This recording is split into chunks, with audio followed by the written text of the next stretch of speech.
यह जो सृष्टि है वह ईश्वर से ओतप्रोत है, जिससे जन्म हो, स्थिति हो, पालन हो, लय हो, उसी का नाम परमात्मा है। उसी को हम ब्रह्म कहते हैं। वह जो ब्रह्म है सभी शास्त्रों की योनि है, सभी शास्त्रों का मूल है। सृष्टि जो है इसके अंदर बहुत सारे कार्य हैं और सृष्टि का नियामक प्रभु है। उसी की शक्ति से संसार गतिशील है, चलायमान है।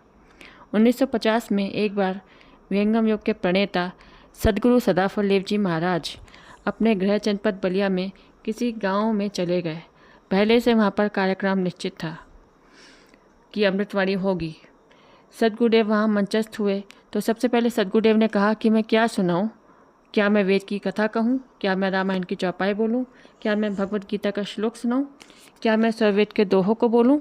अंत में स्वामी जी ने कहा, क्या मैं कबीर साहब की वाणी बोलूँ? तो सब लोगों ने हाथ उठा दिया और कहा, हाँ स्वामी जी, जब आप साहेब की वाणी बोलते हैं तो बड़ा आनंद आता है। साहेब की जो दोहें हैं, साहेब की जो वाणियाँ हैं, उसके श्रवण मात्र से शरीर में थर्राहट होने लगती है, चेतना अर्ध से उड़ होने लगती है। कौन सा वह रस है जिसको पा लेने से हमारी जो आत्मा है वो तृप्त हो जाती है।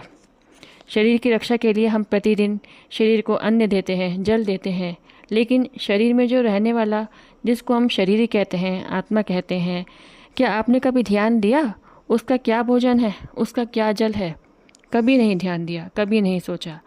आत्मा तो कई जन्मों से भूखी है, कई जन्मों से प्यासी है।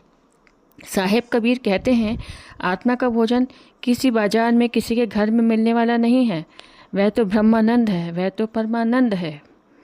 जीव कई जन्मों से चक्कर काट रहा है।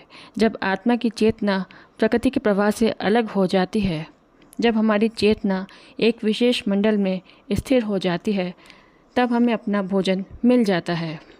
आत्मा का जल, आत्मा का भोजन तब मिलता है जब हमें सद्गुरु मिलते हैं। बिना सद्गुरु के मिले कभी भी जीव को अपना भोजन नहीं मिलने वाला है, अपना जल नहीं मिलने वाला है। सत्य सुकृत जगनाम जगत जाने नहीं, बिना प्रेम प्रतीत कहा माने नहीं। जग में जीव अनंत ना पावत पीव को, बहुत कहा समझाए जगत के जीव को। बोलिए सद्गुरुदेव की जय।